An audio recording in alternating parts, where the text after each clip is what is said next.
Hey, Wits and Weights family, Philip Pape here, dropping another special bonus episode. And today I am sharing a replay of my recent appearance on the With Passion podcast hosted by Josh Taft.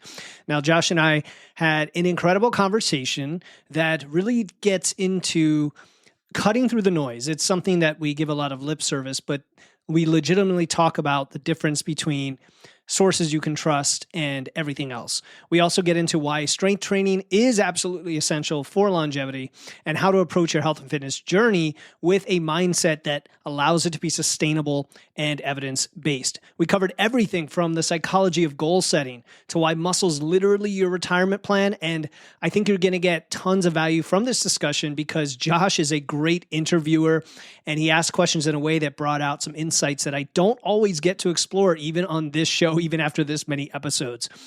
After you listen, I would encourage you to check out Josh's podcast, With Passion, wherever you get your podcasts, or click the link in the show notes. He's doing some really great work with conversations about personal growth, and I think you're going to enjoy his content. So I'm going to include a link to his show in the show notes. All right, here's my conversation with Josh Taft.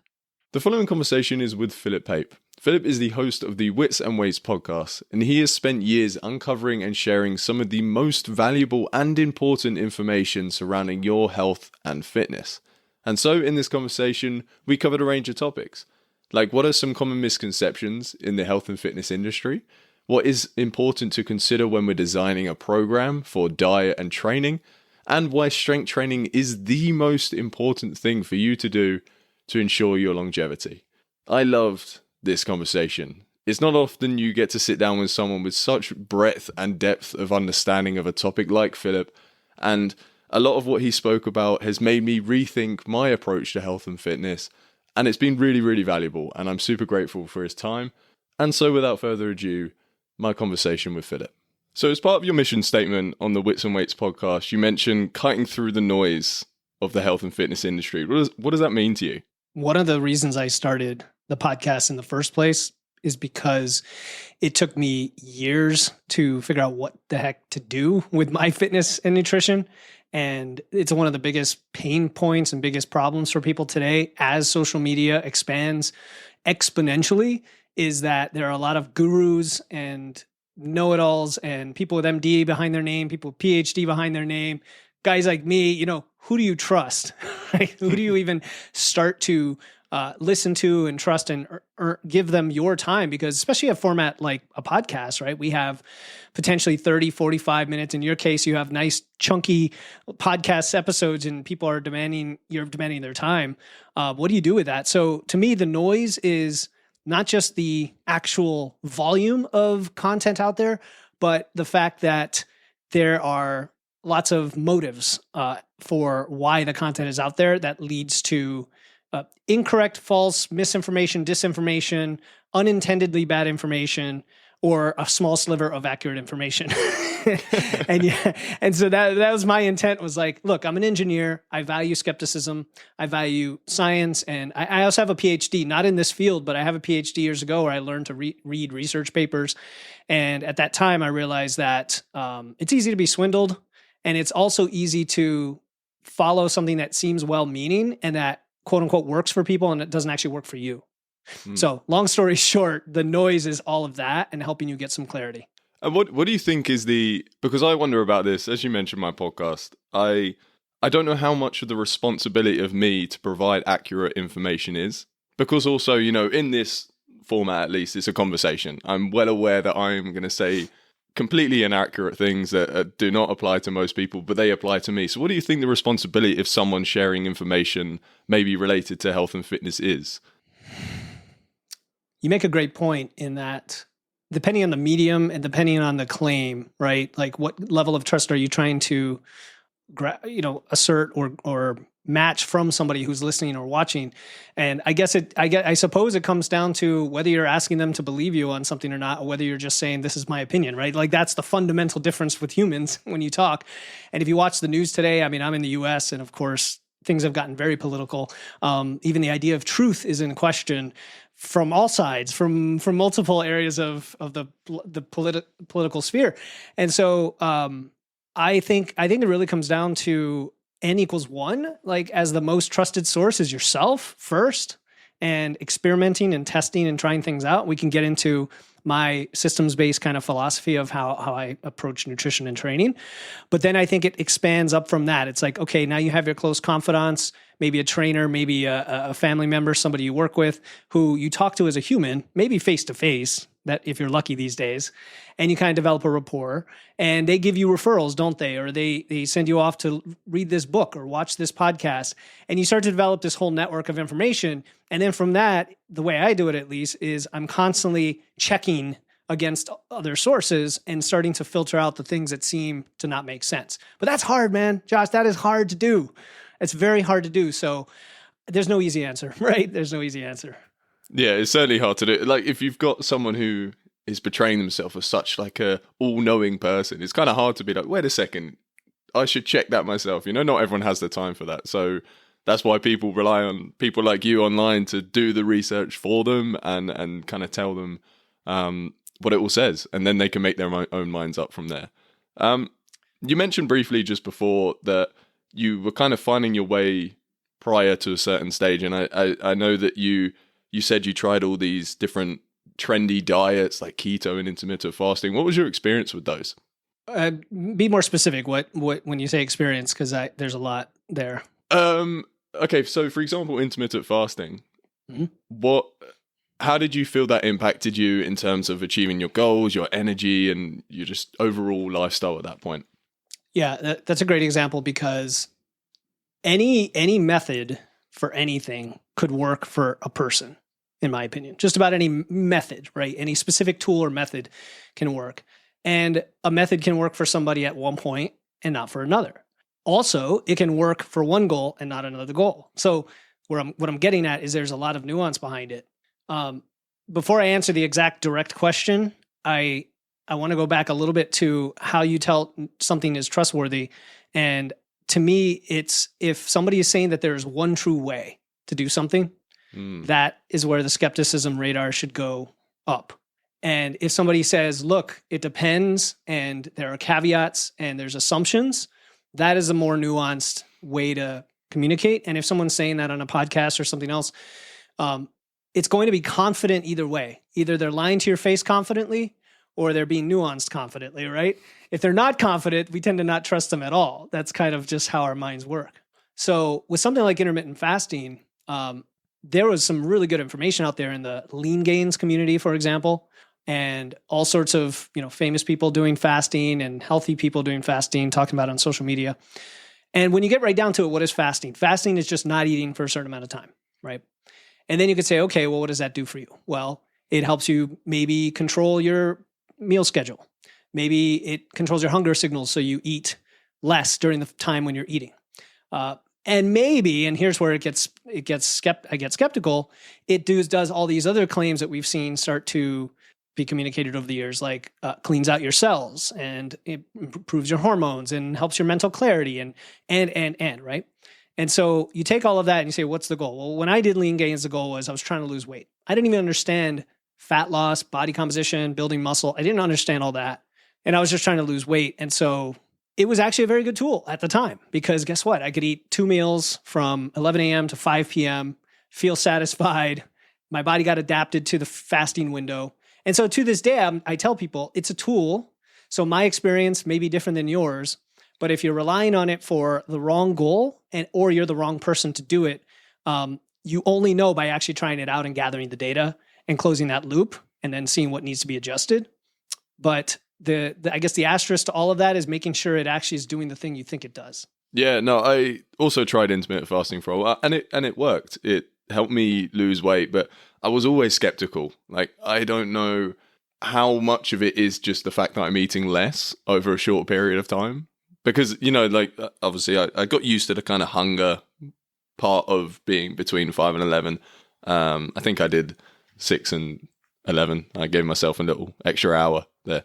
But then, I see all these videos and I think it again goes back to that truth thing where there's so many people posting about kind of half truths where they're like, if you have a bit of lemon water in the morning, it does this for your cells and detoxifies all this. And then you kind of if you actually dug into the science a little bit more, which granted I don't do an awful lot, but any time I have where it's kind of like, well, this is a bit of a half truth.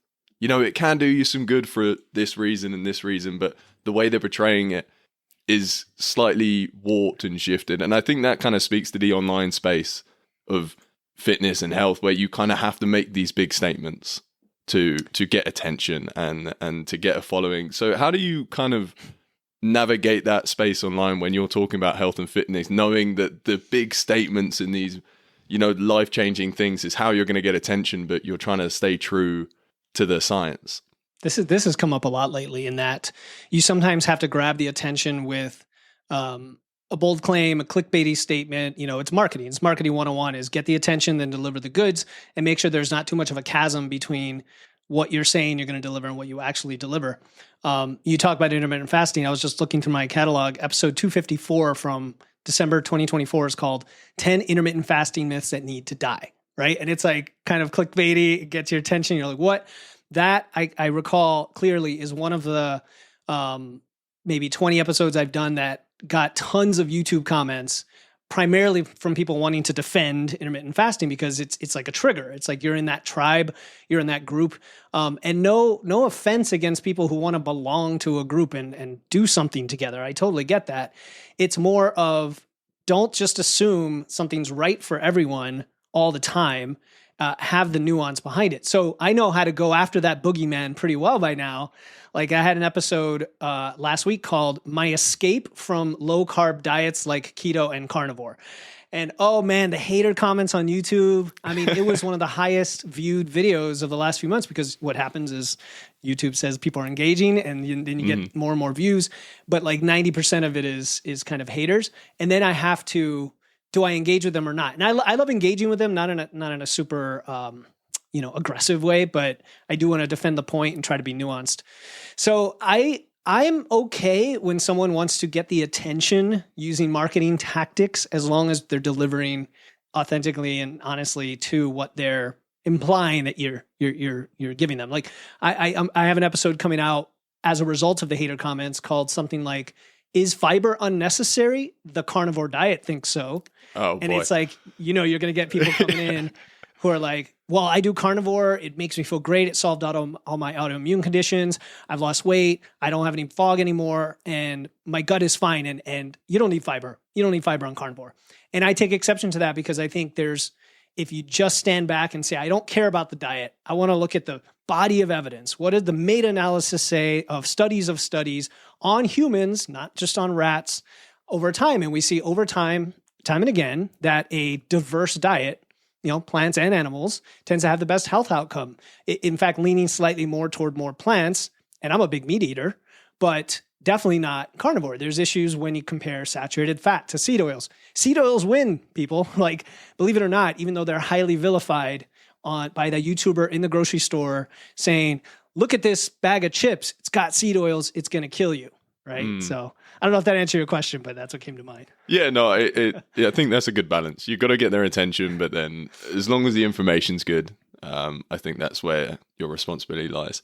You mentioned that you kind of hit 40 and your kind of approach to your own health and your own fitness kind of changed. You built your home gym, you started looking into the science and everything. I'm curious, what kind of was your view of health and fitness before that point, and how did that change? When you said hit 40, I thought of this meme where this guy falls on his face on the concrete, and it says, even when you fall on your face, you're still moving forward, right? So it's a great analogy, because that's essentially what my life is, and I'm proud of that. Like, I encourage people to experience many things, test many things, try many things, and assume you don't know if it's going to work until you try it. So, which is relevant to your question, because for my 20s all the way through my 30s, that's what I did.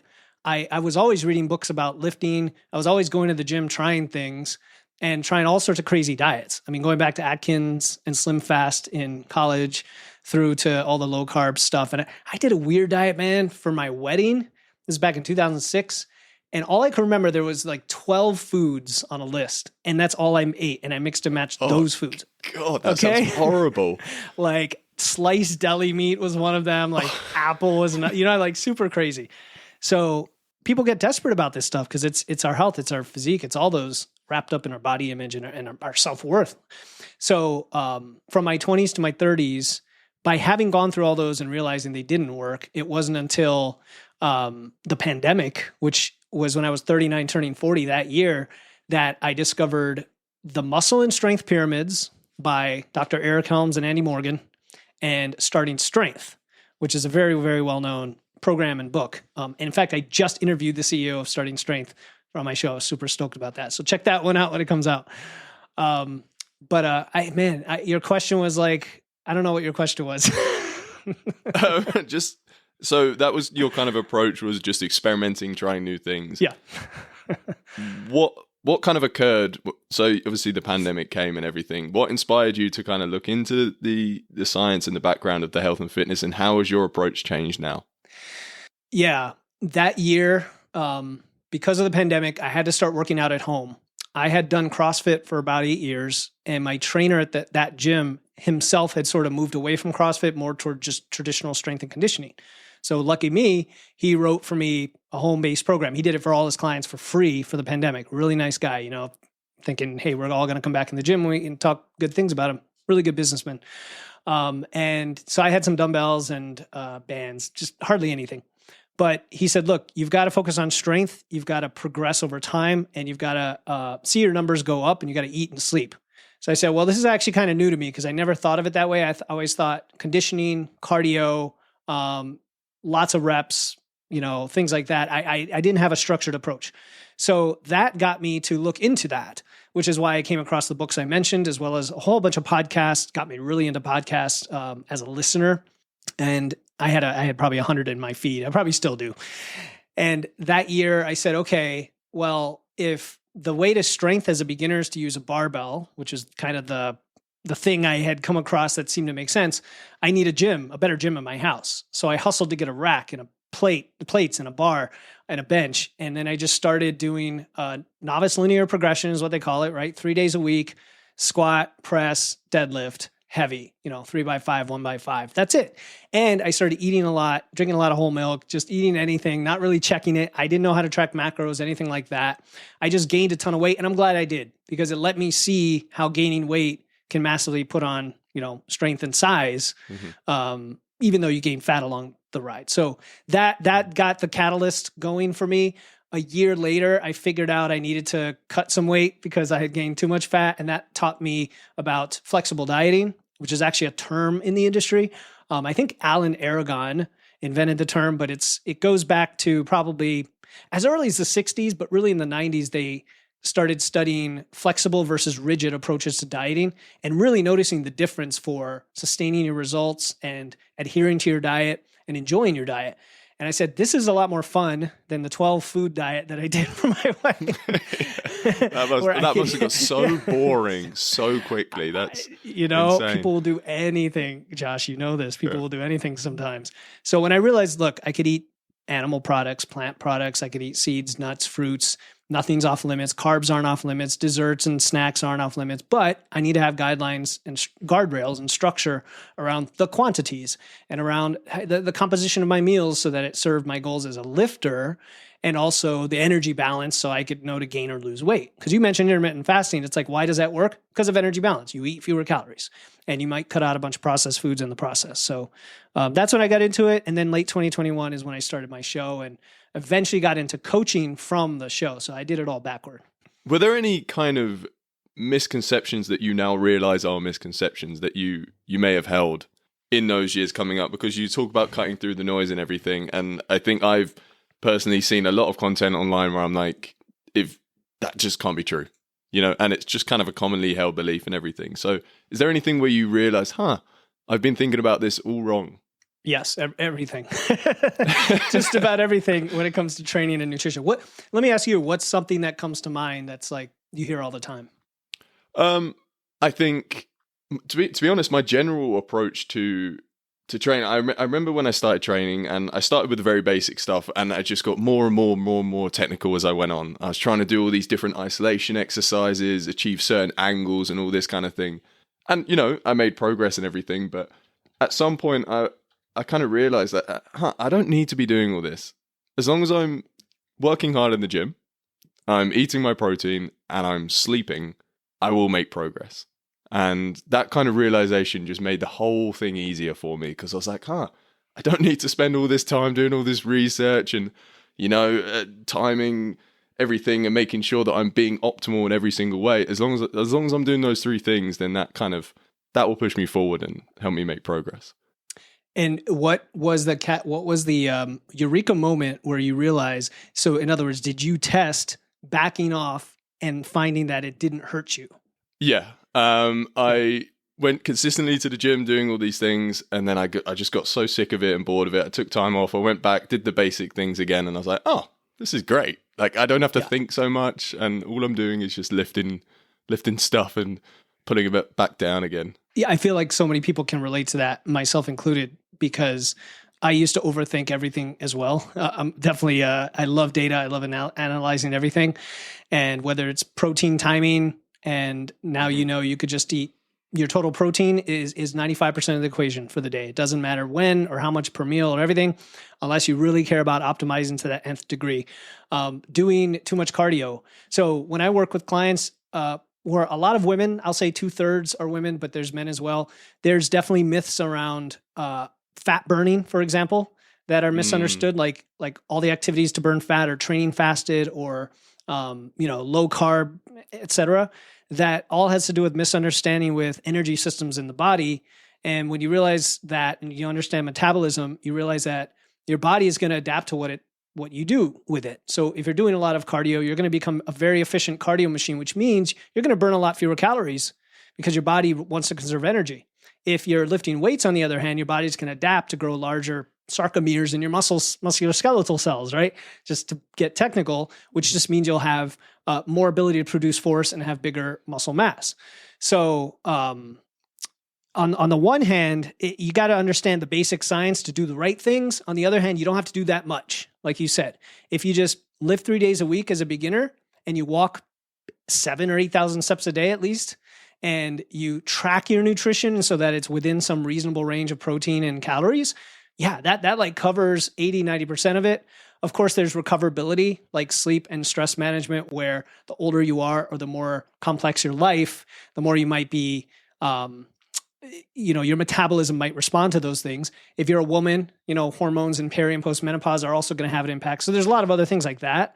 But if you're doing the basics, you're going to mitigate largely a lot of those concerns. Yeah, for sure. I mean, yeah, when I say that, I want to caveat saying I didn't have any injuries. I don't have any particular hormone issues or anything I had to think about. So yeah, I'm the kind of bog standard gym goer that just... It's okay. It's a good place to start, man. Yeah, I mean, it was great. Good place to be. It was great. You did mention about cardio there. What's your ruling on cardio when you're trying to build muscle or lose fat as well? Yeah, for sure. So what's your priority? What's your goal, right? If your goal is, I want to be strong, I want to be fit and have more muscle mass, I want better body composition, lower stress, and better longevity, you're probably going to want to prioritize strength training. So then you have to say, what else can fit into your week that supports strength training, but also supports your other goals like cardiovascular health, right? And I'll say that like strength training alone will make a massive difference in your health. People don't understand that. It's not about muscle. It's insulin sensitivity. It's nutrient partitioning. It's, your muscles become a sink for glucose. So you can eat a lot more food. You burn more calories, musculoskeletal health, bone density. I mean, there's a huge list, better hormones like testosterone, growth hormone, estrogen, progesterone, all of it, right? And if that's your goal, then think about recoverability versus the stress. So the stress is every time you lift weights, that's a stressor. Anytime you move your body outside the gym, it's a stressor to an extent. Walking is not really a stressor. Running is extremely stressful. And other forms of cardio that don't involve what's called the eccentric part of the motion, which is the downward part of the motion where you're loading against gravity. So for example, biking does not involve eccentric loading against gravity. Running does. Every time you slam the ground, you're absorbing the gravity, right? So running can cause some micro tearing. It causes recoverability issues when people do too much of it. It raises cortisol, and it tells your body you need to adapt for endurance rather than anabolic, strength. Whereas walking, low grade walking, you can walk till the cows come home, and it's great for recovery. So I like lifting, I like walking. Any other cardio, you either do it because you enjoy it like a sport, if you're into jiu-jitsu or pickleball or, surfing, whatever, javelin spear, I don't know. Or if you want to like do cardio, I'm a big fan of sprinting now, Josh. I talked to Brad Kearns. He is a co-author with Mark Sisson of a book just came out called Born to Walk. And the argument there, which is pretty well supported by now, is that we're not born to run like some would claim. We are born to walk. We humans can walk. I just spoke to a guy that hiked like halfway through Connecticut and hiked like 50 miles in one day, no big deal. Good luck trying to run a lot without breaking down and getting injured, which is often what happens. So sprinting though is anabolic. It is short. It's a high localized stress, acute stressor, but it's not a chronic stressor, and it's very recoverable. So I do have a whole sprinting protocol I use now with clients. So that's your answer is basically lifting, walking, and a little sprinting or fun cardio. And when you're kind of designing a program or helping someone out, what kind of things are you considering when you're giving them, say, a sprinting protocol, or when you're saying do this specific exercise or this kind of diet? What kind of things are you thinking about? Before we even get to any of that, I want to understand where the person's coming from, what their history is, what equipment they have, what their lifestyle looks like, their job, how many days per week they have to train, right? It's like all the things that make you, you, and that you know better than me. So before we get into the weeds, right? There's beginners, there's intermediate, there's advanced trainees. There's some of my clients come in having lifted for 20 years. They know how to train. They need maybe a little bit of guidance there, but they want to lose belly fat, right? They've gained excess fat. Others, maybe they never lifted properly in their life and they need real basic guidance. They need form checks. They need a beginner program, et cetera. So it's very hard to answer that question other than to say in generalities, the principles are, is it recoverable? Does it fit within your life? Does it meet the principles of basic strength training and diet, kind of like we talked about earlier? And then are you doing it consistently? Because man, Josh, that's the thing. Even if you have the most basic program, doing it consistently is going to give you massive results. But not doing any program inconsistently is not going to give you results, right? Feel me? So I don't want to complicate anything. So that's what it starts from. It's like an intake, understanding the client, their equipment, blah, blah, blah. And then putting together a plan. Now, the first 2 months of a fitness kind of transformation, if you will, should not be trying to lose weight or even gain weight. It should be trying to find your true maintenance calories and your peak level of energy for where you are right now, and getting all of those habits dialed in based on habit, what am I trying to say? Habit principles like James Clear, and then also dealing with any psychological issues. Because if you're not ready to fat loss if you have emotional issues with food, or if you binge, or if you don't know how to meal prep, and all of those things. There's a whole bunch of skills that you have to develop. That's really important. I never really thought about that, approaching it from a psychological perspective first, because I mean, you know this, so much of weight loss or gain isn't really to do with what you do in the gym. Like, it's so much about your diet. Maybe you could talk on that just for a minute. Like how much of it is your diet compared to what you do in the gym, or how many steps you're walking? So it's funny. I thought you were going to say it's so much about your mindset, but now I see where you're going. Now I see where you're going because the psychology of the food side of the equation as it's such a massive sabotaging your fitness. Yeah. I mean, I guess I'm going to challenge that a little bit just to say that the psychology is everywhere. Like, it's individualized, right? Like, even with the training, and it's all tied together. So I have a client that just signed on a couple weeks ago. He's extremely shredded, like coming to me, he's very shredded, did it on his own. He eats what people would call clean, right? He eats very clean. He also is afraid of gaining an ounce of weight. Okay. And he's like 6% body fat. All right. If you saw a picture of him, you'd say, yeah, you could probably get him ready for a bodybuilding show pretty quickly. You know what I mean? And yet I can tell he has a lot of fear, anxiety, uncertainty about all of this, food and training. Even though he's done a lot of it, what you would think is successfully, he feels it's not sustainable, and he feels like it's like he couldn't keep living that way. And you see this a lot. You see disordered eating. You see orthorexia, which is the obsession with clean eating, And so with him, my goal has been to take his attention away from scale weight and toward flexibility, right? And to me, that's how I help him get to a place where he realizes he can do things he used to be afraid of, and they don't cause the sky to fall. Like, he has to prove it to himself through doing it, getting the data, adjusting, doing it, getting the data, adjusting. And he happens to be the type that needs to ask me 10 questions a day, and I'm cool with it. I say that a little jokingly, but he'll send me 10 questions a day, and I patiently, the more questions he sends, the longer I wait to respond. That's my way of putting in boundaries. But I love it because he's learning a lot. He's like, yeah, I want to learn 10 to 12 things from you a week. I'm like, okay, you're a high achiever. I get it. That's like a lot of my clients, myself too. So for him, he'll send me things like, man, I see the scale weight going up. Are you sure we're doing the right thing? Are we at the right calorie level? And I'm like, all right, let's look at the logic. Scale weight is driven by a number of factors: the glycogen in your muscle and liver, your fluid intake, your body fat change. You would have to overconsume by 3,500 calories to gain a pound of fat. So if in a week your scale weight went up by 3 pounds, you either overconsumed by, over 10,000 calories for the week, even though we're keeping you at a very reasonable calorie level. It's probably lower than you need right now based on his data. Or guess what? It's the creatine you're taking, the testosterone replacement you just started, the fact that you're training the right way with more recovery instead of going to the gym 7 days a week. We're only doing 4 days a week. See, to your thing about volume. Okay. And you're eating more carbs than ever before. Like, that was one of his fears, is he wanted to work with me so that he can learn to eat carbs again. So I said, look, all of that is fluid. It's fluid, it's glycogen, it's inflammation, it's all the things from what's going on. I guarantee you that in a few weeks, we're going to see that you really burn 3,000 calories a day, and you've been actually under eating this whole time, and everything's going to stabilize, and you're going to feel and look great. And he already is telling me how, like, he's been going to the gym, having his banana before his workout, which he never used to do. And he's like feeling stronger and getting more reps. You know what I mean? So yeah, psychology is massive, and diet, training, body image, it's all important. I'm glad you brought up that example, actually, because, rightfully so, people very much want to support the one side of the people trying to lose weight, and it is really tough, and I'm in no way saying it's not.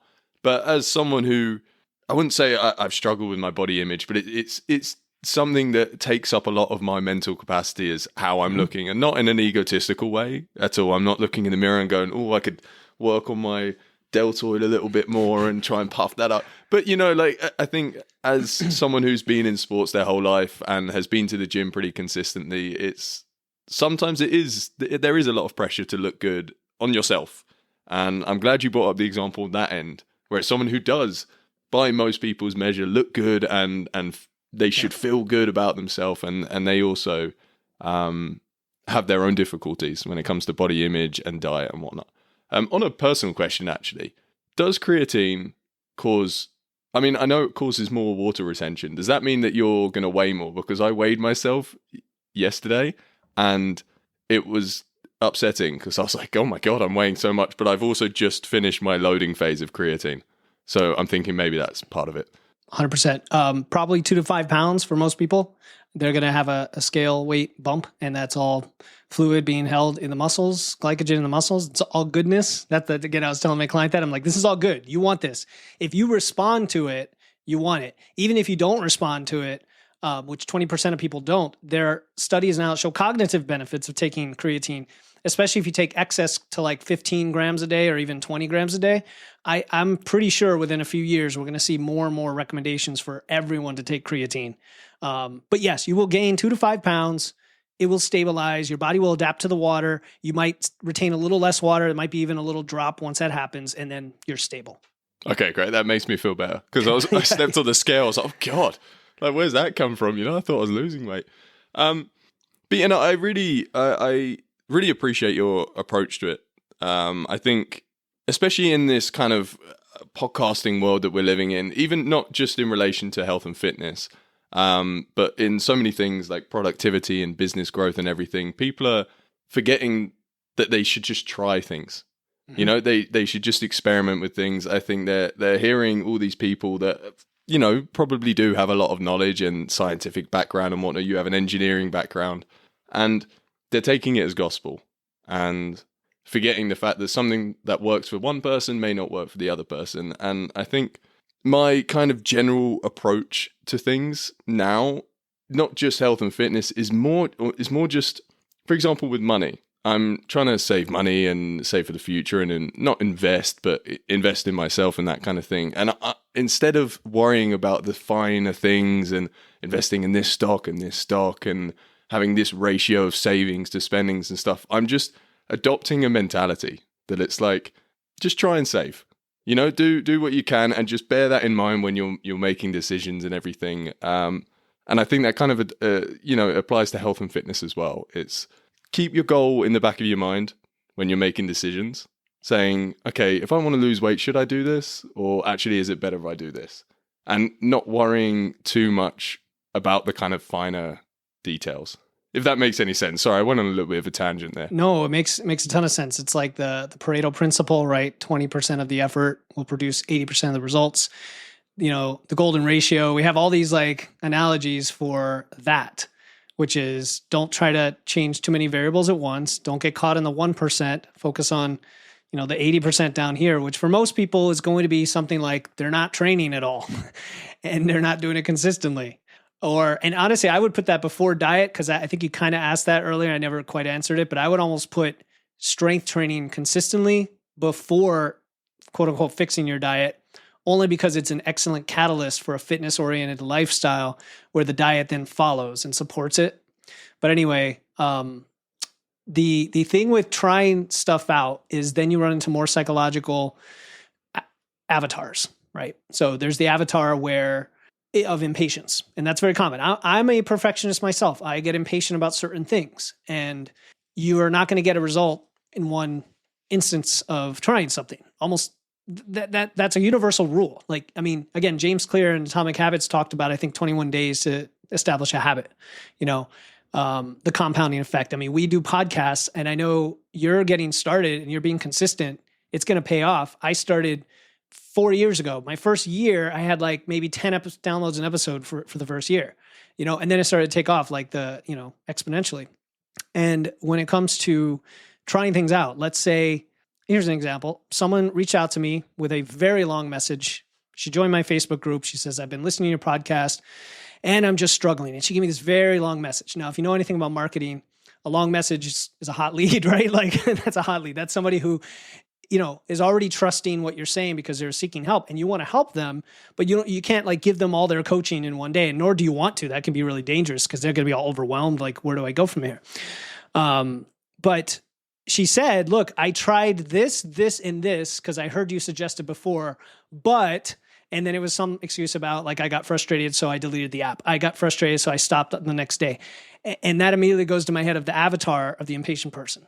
I'm like, okay, so you kind of know what to do and you even started, but you just didn't continue. And so that was an easy thing for me to guide her and say, okay, I think you want to go back and do that and stick with it and get back to me in 3 weeks, and if you need guidance, I'm here for you, etc. So there's the impatient avatar who just doesn't give it long enough time. Then there's the person who changes too much at once, right? Or tries to do too much at once, where I'm going to start a new diet. I'm going to start training. I'm going to change my step count. I'm going to change when I go to sleep. I'm going to, do meditation practice. And then it all falls away because it's unsustainable, right? And I could go on. I'm literally pulling these out of my ass right now, Josh, right? Like, I don't have an avatar framework, but these are legitimate. Hey, you tricked me. I was thinking, this guy knows what he's talking about. No, but they are because I see it every day. I talk to it every day. I do episodes on it. Seriously, people just struggle in their own way, whether it's perfectionism, impatience, what have you. But like you said, just keep it simple. Pick one thing, spend some time with it, gather the data, and you got to know what data to get, right? What you can't manage, what you don't measure, et cetera. And then feed it back and say, okay, the data tells me this, therefore it worked or it didn't, Yeah, it's funny you say that. I'm someone who sometimes falls into that category of trying to change everything at once. I'll wake up one morning and I'll go, you know what, this is it. I'm changing my life. My sleep schedule's being so I'm taking ice baths every day. And sometimes, it does work sometimes. I just moved to New Zealand and, I was in Australia beforehand and my diet and my fitness was kind of slipping. And I got here and I was like, okay, fresh start mentally, physically I'm gonna change a lot, and my habits have been better and my diet has been better, but I think that's maybe because I've done it before, so it's a bit easier to kind of fall back into it, if that makes sense. But it brings up the idea of, like New Year's resolutions, where some random turn of the world, people decide that everything's going to change and they're going to become a better person, whatever that means, or they're going to fix their diet and they're going to do all these things. And it's like, okay, well, give yourself some leeway, And the way I've personally tried to kind of rearrange my goals is step by step and being honest with myself, Like, for example, I wanted to get better at using my phone. For a while, I got a little bit hooked on it. I wasn't super bad, but I just wanted to get better. And initially, I was like, maybe I should just stop using it. And then I kind of took a step back and I was like, okay, that's just not realistic, So I just made a list of times I could and couldn't use it. Like, can't use it on the toilet. That was like the first one. That was the first step to reducing my phone time, and did that for like a week. And then I added another time and then another time. And that was how I was able to kind of get more control over my phone use. So how do you help your clients set goals in a kind of realistic way that they're actually going to be able to follow? Goals are important in a number of ways that come to mind. So what you kind of alluded to there was realistic expectations, right? People will have some thought that they could accomplish a certain amount in a certain time. And then when they fail to, that's where the feedback loop is broken and you're discouraged, right? And then you maybe don't want to try it again. But if you can instead map it out from today going forward, meaning if your goal is to lose fat, don't think about losing all the fat. Think about optimizing the process for that. But then that focuses you here and now on that process, right? And what does the process get you in terms of psychological wins on a micro basis, on a hourly, week, daily, weekly, whatever makes sense, which like going to the gym and having done your workout can be a huge win for people, just doing it, right? And I might have a client where they're just so inconsistent. I said, I just want you to go into the gym, try the workout, and tell me that you went, right? For others, it might be, no, I'm going to actually hit my numbers and, there's some more advanced goal that they have. So goals will evolve over time. Most of my clients, when we start, if on the training side, it's going to be something like, we're going to focus on strength and just the micro wins in the gym. They're going to come fast and furious. And then we're going to learn so much from that process and what we have to do that you're going to be not even thinking about anything else, which is great because that's kind of as humans how we like to be. We like to feel like we're making progress. Diet gets a little harder, right? Because yes, we can track our food, log our food, plan, prep, and so on. But the change takes time, right? The change takes longer. So that's where we have to focus on the other wins that are like the non-scale wins in the short term. That's what I would tell people. It's like find all the things that will change every day that gives you a check in the box for you. Like whatever your level of OCD is around habit streaking, get it down to that level. And then when you've done that for a few months and now you're ready to go after something more aggressive. And that's where something like a fat loss goal or muscle building goal comes in after maybe 6 to 8 weeks.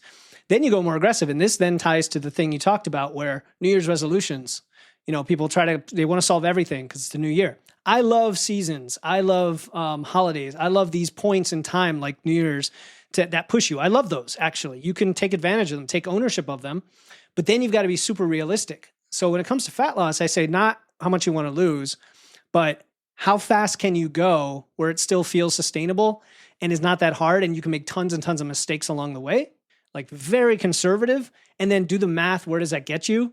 That's what you're going to do. Like you want to lose 20 pounds, but in reality, you're going to lose 7 over the next 4 months, but you're going to do it and you're going to do it successfully. And at the end of it, you're going to say, wow, that actually wasn't so hard. And I still got to have my ice cream and pizza on the weekend. And I still got to go out to eat and do all the things I love. Whereas every time I did it in the past, I tried to lose 20 pounds and I either crash dieted my way to 20 pounds, suffering and miserable along the way, binged it all back, wasn't training, and I actually am fatter than I was before in terms of body fat percentage, or I had fits and starts along the way and I never even lost anything, right? These sound familiar, Josh?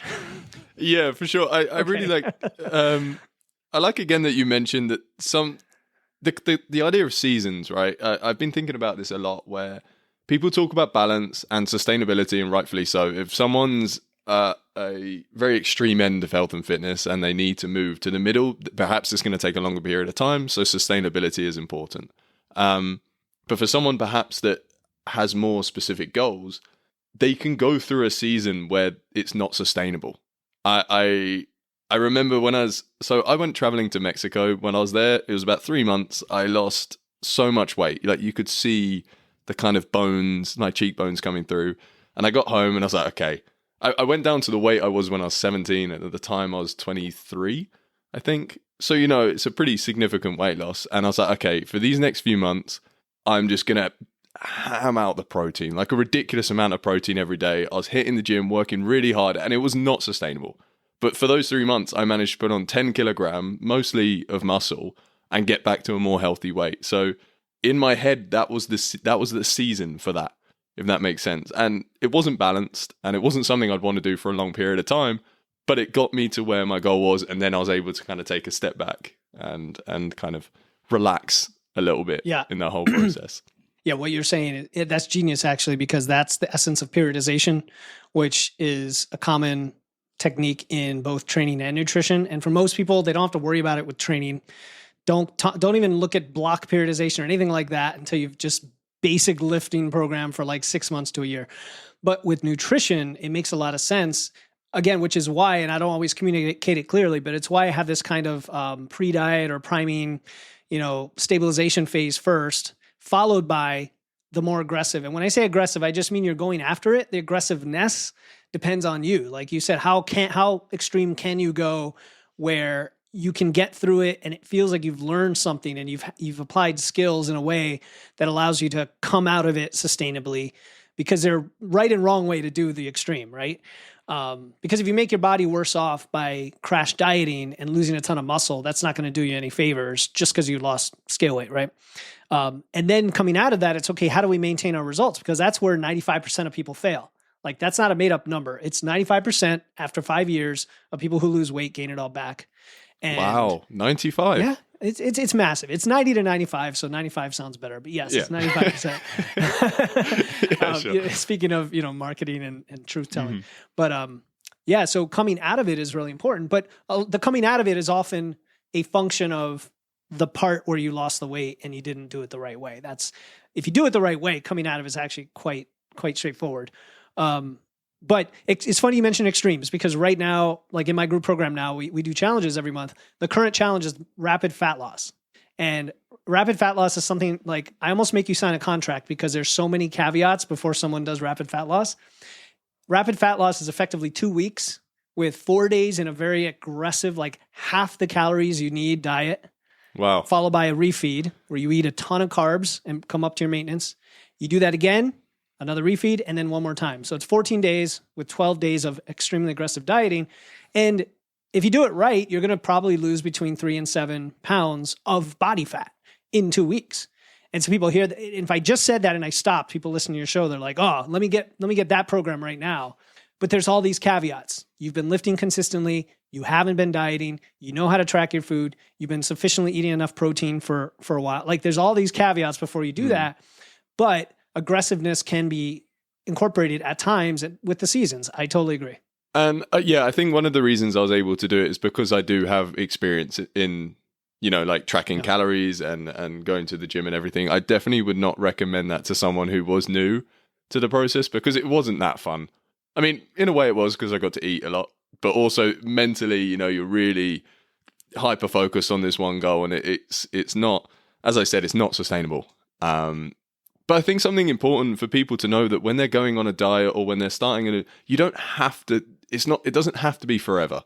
Of course, if you have a goal, you don't want to be part of the 95/90% that put the weight back on and everything. But like, for example, if you are adopting a more aggressive approach, as you said, it doesn't have to be forever, but as long as you have an exit plan.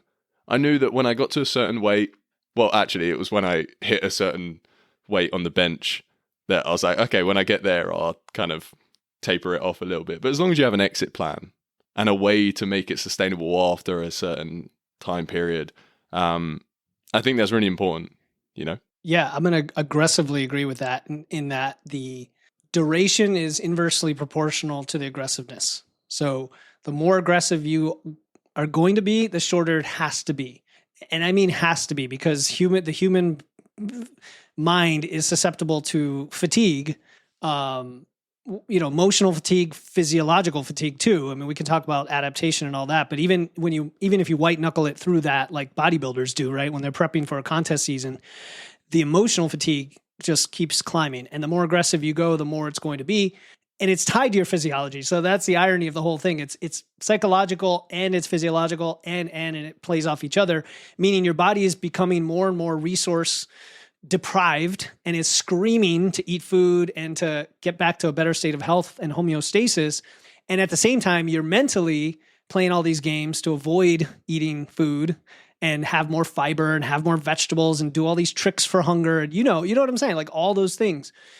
Can you be more successful? So you're more successful if you keep it short, or at least keep it short and break it up with breaks, diet breaks. Take diet breaks for 2 weeks, a month, 2 months, 4 months, whatever. If you have to lose 100 pounds, you're probably not going to do it straight, as one straight shot. You're going to go in 2, 3, 4 phases. Now, if you have some extra support, whether that's an accountability partner, training partner, coach, community, something like that, looking over your shoulder, it's a different game, because now your emotional stress can be shared by someone else, is the way I'd put it. Like I look at my number one job as a coach is to be a vessel for your emotional stress. Honestly, like that's part of what I do.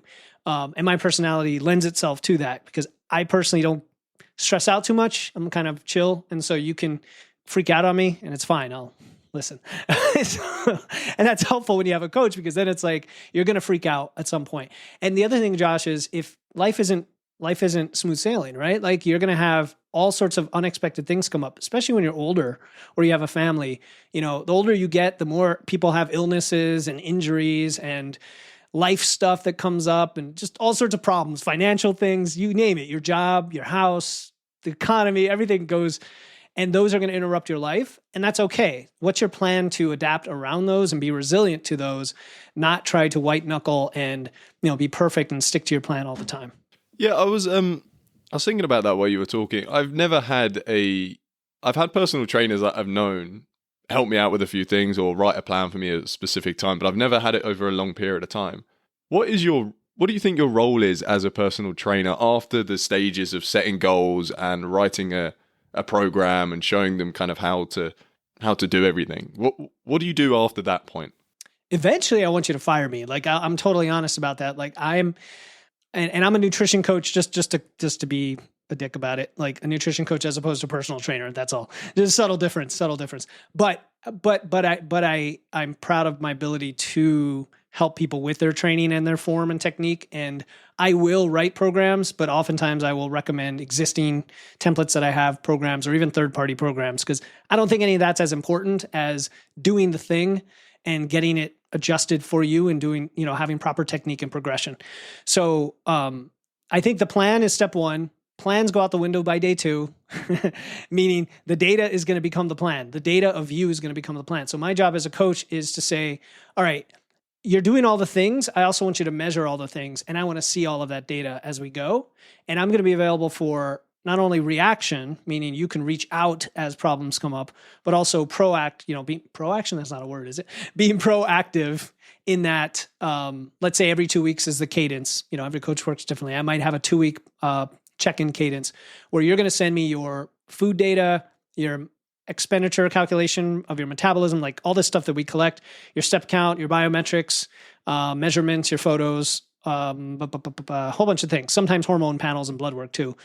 And I will then look at it all, do a screen share, analyze it, and say, okay, here's the 2 things you need to work on this week, or 3 things, right? Not 20 things. Here's 1 or 2 or 3 things to work on based on everything I just saw, but I also want to educate you.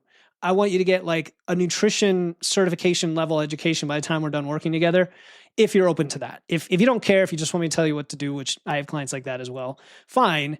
I think you'll get more out of it if you try to learn why, so that you can fire me and do it yourself. But hey, if you want to work with me for 3 years or forever, that's fine too. I'll take your money and you'll still be better off for it. Yeah, I guess not everyone wants to know 10 new things a week.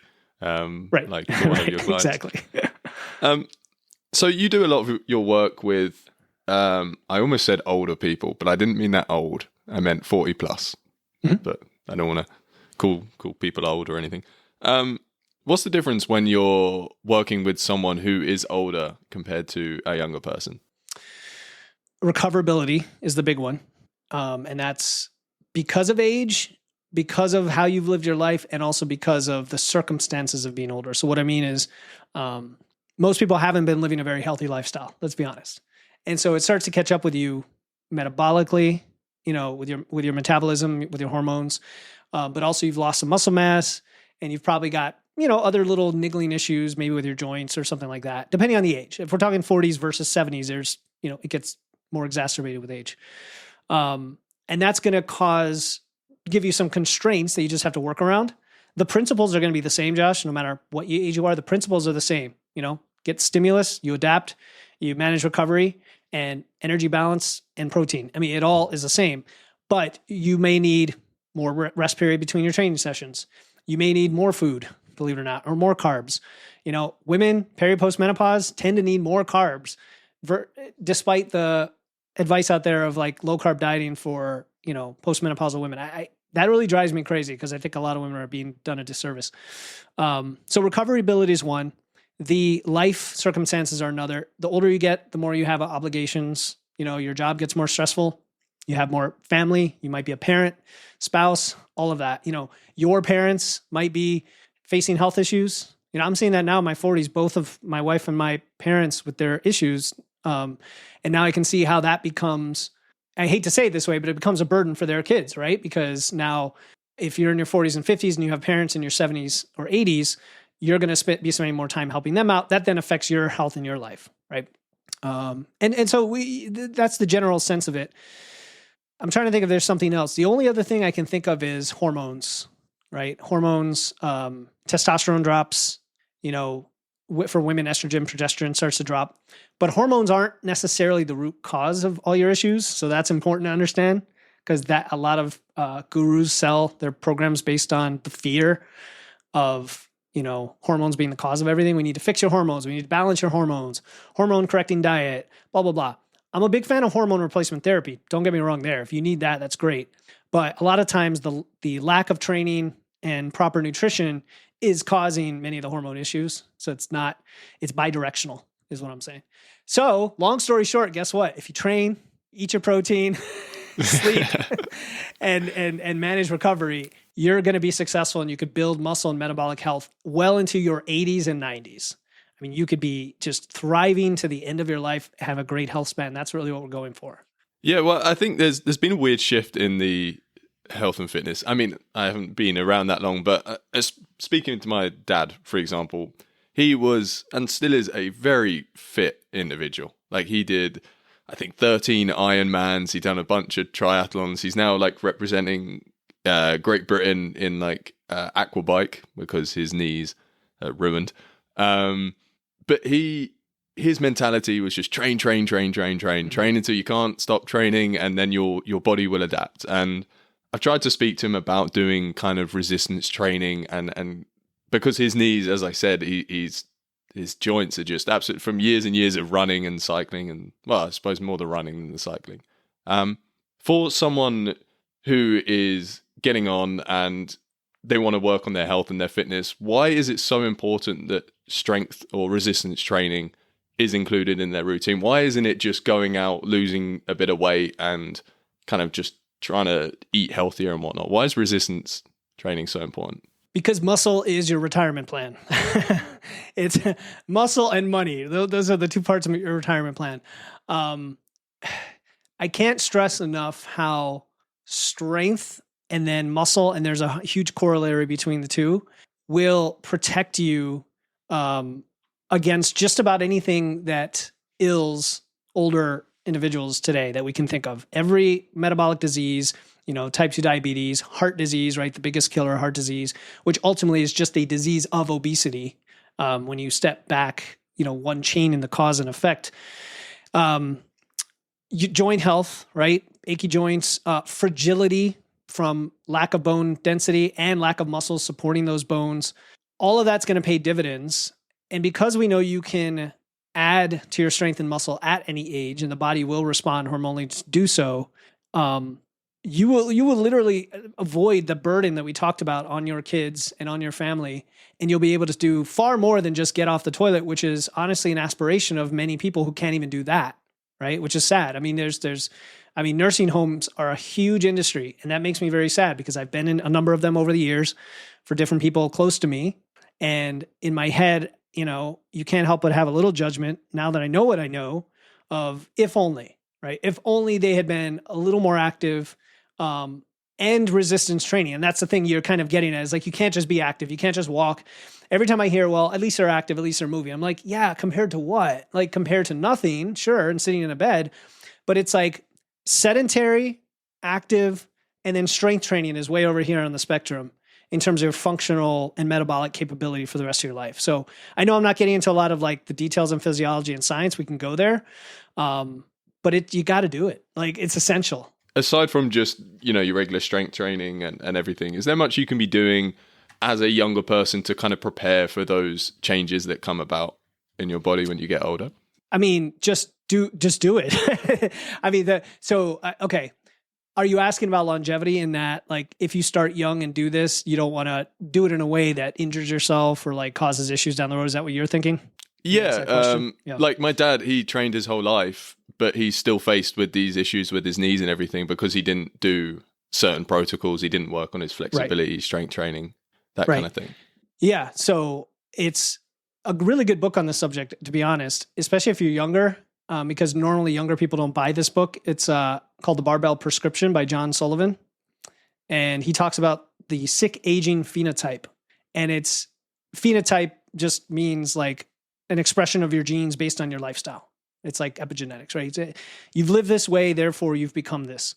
And if you want to look into the future, right? Kind of like in Scrooge, right? What is that? Christmas Carol, where, the guy says, here's your future, right? Exactly. If you want to get really depressed, read it, because he lays out the biology of the human body, energy systems, and how the decline occurs. And he calls the book The Barbell Prescription because the prescription is loading your spine with training. And, he uses barbells as a tool. So do I, as like the primary, I'll say, most efficient tool for the job. But there's other tools. There's free weights. There's machines. There's even body weight and bands. Loading against gravity in some way to tell your body hormonally that it needs to adapt and become stronger and bigger. If you ever look at a cross-section of a thigh on an MRI or X-ray, no, MRI, for the same person from the time they're 30 to the time they're 60, what you'll see is that the diameter tends to stay the same, but the muscle mass drops massively toward the bone, and what's filled in is body fat. So you see this like complete flip in the ratio, or when you're younger, it's like kind of half and half. You see all this muscle tissue and you see the little bit of fat on the outside.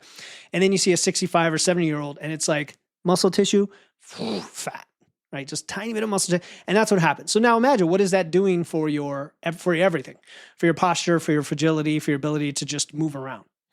So if you're young, now's the time to start, and you don't want to beat yourself up with too much cardio, like you said, too much running or something. It does.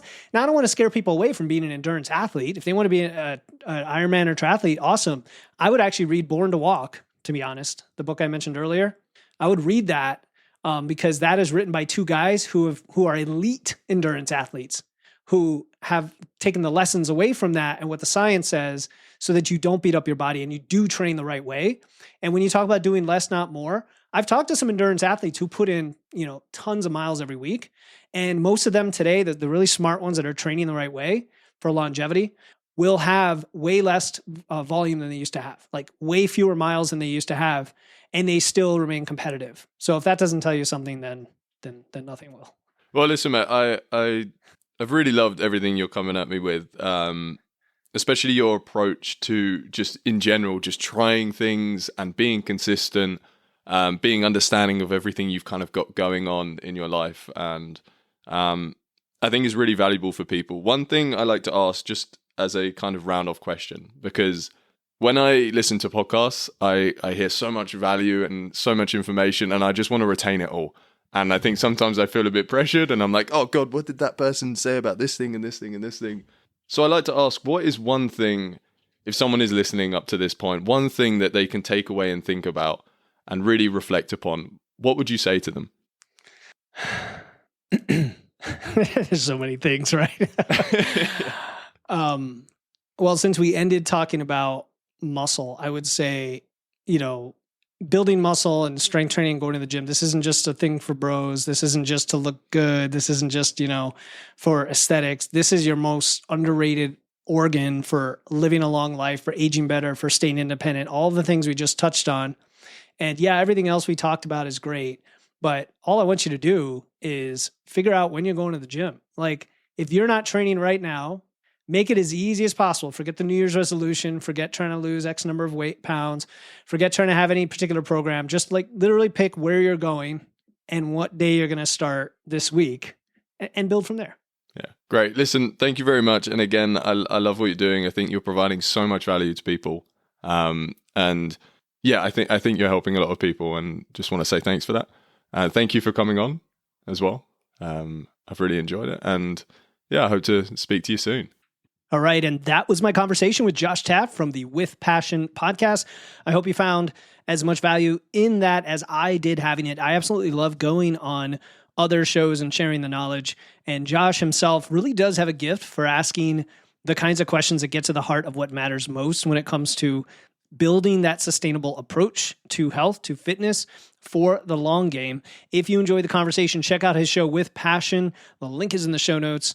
And speaking of not missing great content, make sure you hit that follow button right now if you haven't already, because Monday we're dropping episode 344, 7 fat loss tips from 70 years of research. It's going to be packed with evidence-based strategies that have stood the test of time. I guarantee you're going to walk away with real things that you can implement immediately.